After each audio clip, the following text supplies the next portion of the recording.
Let me now welcome on a very special guest, former Gophers basketball player EJ Stevens. How are we doing today?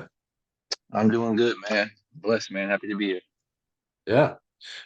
So I guess big news for you. You just recently signed with the Cheshire Phoenix in the British Basketball League. I guess what was that process kind of like getting signed by them? Everyone obviously talks about the Euro League in a or European basketball in a broader sense, and there's so many different leagues, and the British Basketball League's obviously one that has had a few big names here and there. But kind of what was your process like getting signed to them? Yeah, it's kind of a crazy story. So, for those who don't know, I did have surgery after my season at Minnesota. I had surgery on my knee. And a little after I had the surgery, the head coach of the team actually hit me up asking if I was available to play because halfway through their season, they had a guy who had an injury as well, and they needed another player. So I told him, Coach, unavailable right now, can't play, just had surgery. So a couple of months ago, he reaches back out to me and asks, "Do I still want to play?" I said, "Of course. Professional basketball has been my dream." A couple of weeks went by, had a couple of Zoom calls with him and signed the contract. So I'm now a Cheshire Phoenix. So when that happens, does he just reach out to you directly, or does he go through your agent, or kind of how does that work?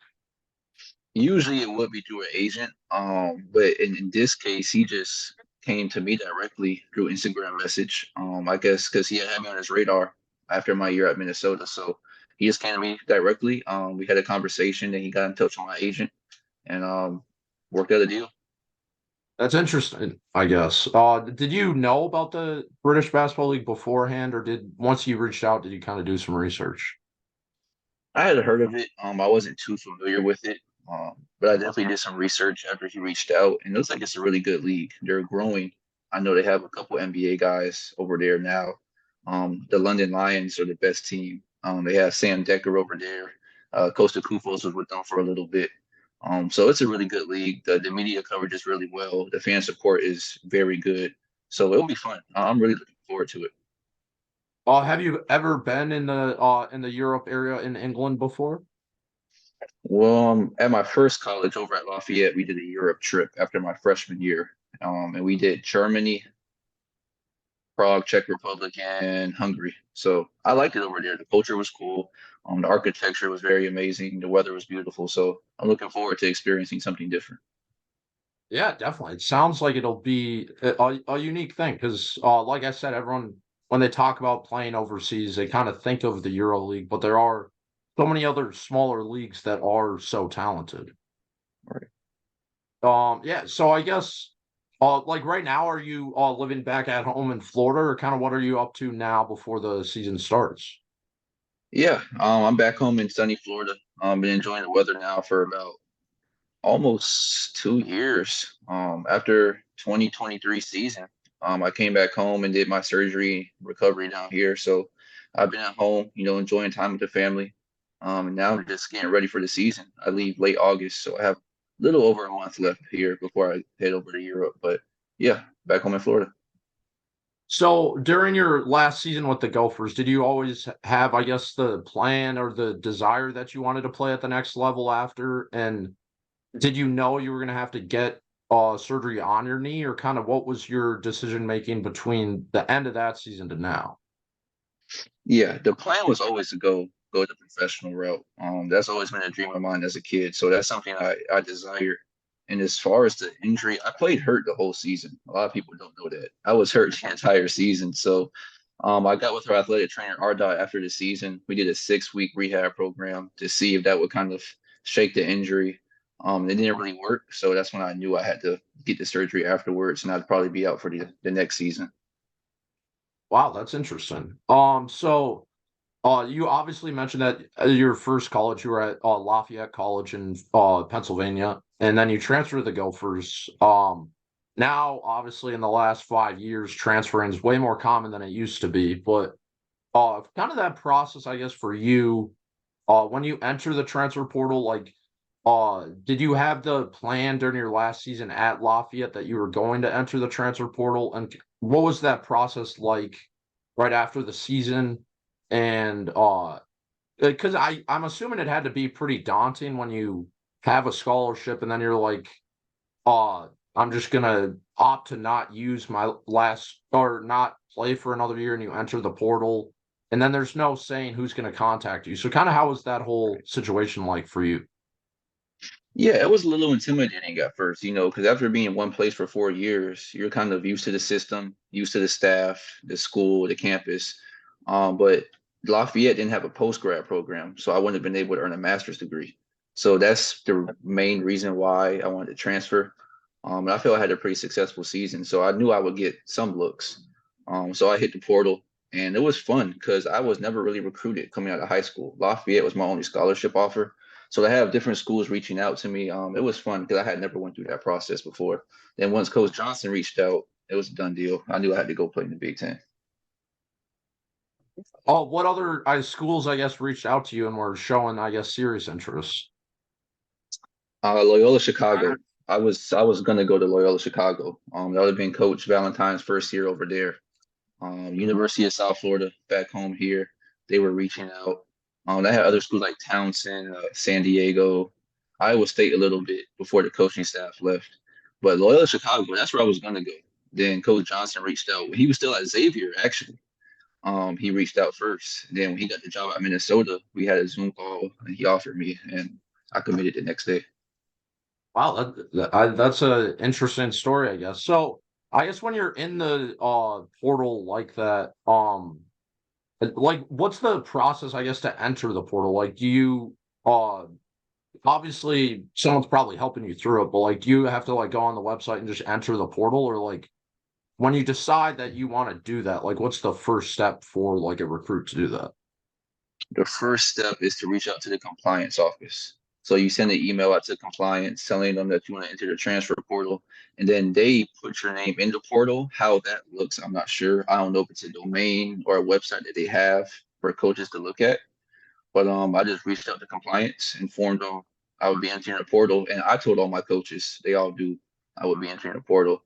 And then I got an email from the NCAA saying I was now in the portal and I can contact coaches. And like within an hour, there was coaches reaching out to me through Twitter, Instagram, and email. So Yeah, it's kind of interesting because it really did like happen so fast. Like 5, 6 years ago, the portal really wasn't even like a word. Like you would hear about transferring, but there's like no such thing as like a portal.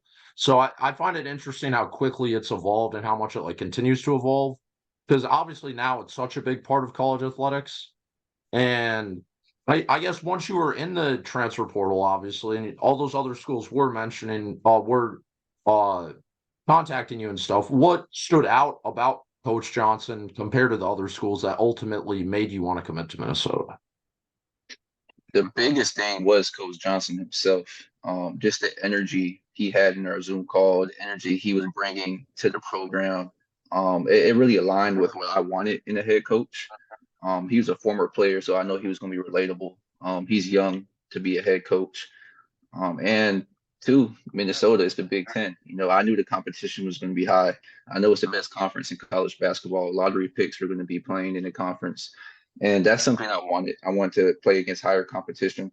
And I knew the Big Ten was going to be able to provide that. And then probably the facilities, coming from a mid-major, we don't have the same facilities that these Big Ten schools have with a 24/7 access to a practice court and the lounge area and then the strength and conditioning. So it was just a whole experience that I was really looking forward to. Yeah, so kind of I guess fast forwarded now, Coach Johnson's been dealt kind of a unfortunate hand, obviously, with a lot of injuries. And your 1 year with the Gophers and last season. And especially in my Twitter mentions, there's a lot of negativity around the program. And I like to always say I it's we really haven't been able to see Coach Johnson at his full strength. Like he hasn't had all of his tools to use. So I guess for you, someone who played for him, and how would you describe him to a fan? And why do you think that he's going to be a good coach for the rest of his career, I guess? Yeah, I think Coach Johnson is a basketball genius. Just the X's and O's part of the game that average basketball fan doesn't get to see. it's outstanding. Like the plays he would draw up, the sets we would run defensively and offensively, they were very very good. Unfortunately, my year we just didn't have the depth due to injuries, and we kind of got wore out. And even last year they were very young with a lot of freshmen and more injuries, so it's hard to kind of see. But the recipe is there. And now that this year they have some guys returning, they got some older guys transferring in along with Isaiah and Parker coming back from injury. I think this is going to be a very good year to be a Minnesota Gopher fan. So I'm excited. I'm looking forward to it. Yeah, definitely. I mean, that's something that I always noticed. In your 1 year with the program and the few games in the conference that were close at the end of the games, the sets that he runs, the out of bounds plays, and his late game management is something that I always was impressed by. And with anything nowadays, everyone it wants all the instant gratification, and I feel like nobody has any patience. And like I think fans just need to give him a chance. Obviously, I don't think he really has gotten a fair chance yet. So, just got to be patient because I mean, I can see everything that you're describing just watching the games. Yeah, absolutely. Yeah. So you mentioned the facilities at Minnesota and your recruitment stuff, and it was kind of in the back end of COVID, obviously, that there are still a few restrictions, but for I guess your recruitment when you're in the transfer portal, did you take an official visit to Minnesota? And I guess what did that look like? Or did you just have a Zoom call with Coach Johnson, or kind of what was your specific recruitment like? For me, everything was virtual. At that time, there was still no visits going on, so the best I got was a video of what the facilities were like, and do my own research. That's the best I could do. And he didn't even have a staff at the time. He was recruiting me. It was just him at the time, so there wasn't even any assistants that I could talk to. It was just Coach Johnson. So everything for me was virtual. With all the schools that were recruiting me at that time. Yeah, because I think if I remember correctly, I think it was you and Luke Lowy were the first two at least. Or no, I think Jameson and Parker might have been the first, but you and Luke were Mhm. two of the first transfers I remember. And I'm assuming it had to be a little weird when there's only like 6 or 7 guys on the roster when you're committing. Yeah, it was a little strange because you didn't really know who was going to be on the team, um, Yeah. especially because I had a feeling guys were going to keep on leaving. Because there were still some returners at the time I committed, but I had a feeling they weren't going to stick around. So So obviously you grew up in Florida, went to school in Pennsylvania for a little bit, and Minnesota's a little bit of a different climate than both those areas. And was there a big difference for you? I guess both going to school in a big city like Minneapolis, because Lafayette College and the Patriot League, many of those schools aren't very big, just enrollment wise. Was the transition for you weird, I guess? I'm assuming you probably doing your graduate school at Minnesota, there weren't many classes in person, but what was that kind of whole transition even off the court for you? yeah, the transition I wouldn't say it wasn't too difficult, but it was different for sure. Like you mentioned, this the big city feel of Minneapolis, which I loved. I love Minneapolis. I think it's a great city.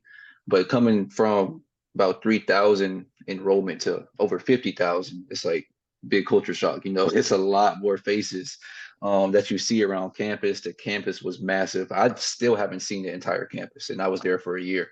Um, but I loved it though, man. It was something different. I got to live off campus for the first time with my teammates, so that was fun.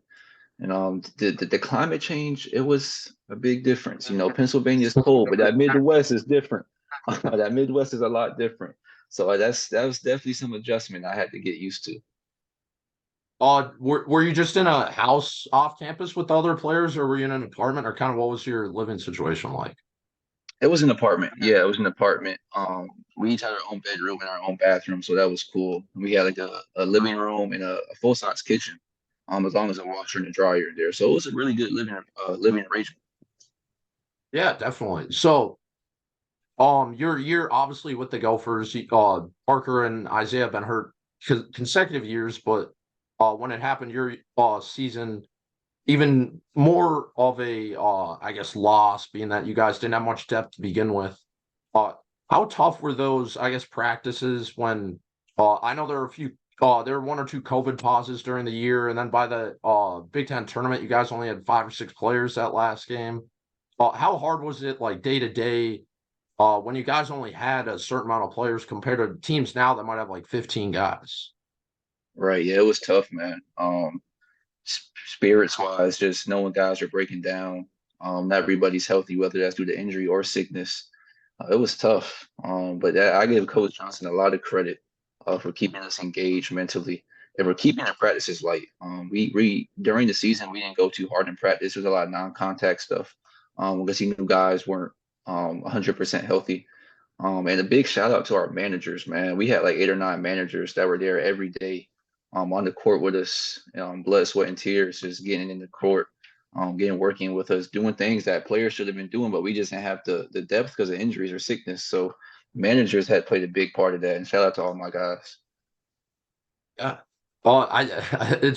Just a tough year, I think, for any coach to go into, especially when you have to replace so many players and then the guys Yeah. you bring in get hurt. I would just imagine it was a tough year start to finish. Yeah, I guess last question I'll get you out on here. Um, what was your, I guess, favorite memory or thing about Minnesota, the University of Minnesota specifically, your 1 year with the program, I guess, that you'll remember as you continue your basketball career now? Probably two things. One probably just being able to play in the barn. Just the raised court, the barn animals, the fans. That's a memory I'll cherish forever. Just being able to be blessed to be able to play in that position. It was amazing. And two, probably beating Michigan at Michigan. Nobody expected us to go in there and beat the Wolverines like we did. Everybody had a good game. Playing on that stage, Doris Burke calling the game, I think maybe. I don't know. It was crazy, just as a kid seeing those kind of teams play on TV. And now I'm one of the people in that game. That was a great feeling, man. Yeah, I remember that game. It was expectations were a little high after that. Like, nobody was really expecting you guys to be close in that game, and everyone was kind of, I think, surprised after that. Yeah, for sure. Well, yeah, I think we'll wrap it up there. Again, I really appreciate you taking the time to do this, and best of luck with your season in Great Britain. Hey, I appreciate it, man. Happy to be here. Appreciate the opportunity to speak a little bit. Yeah, awesome.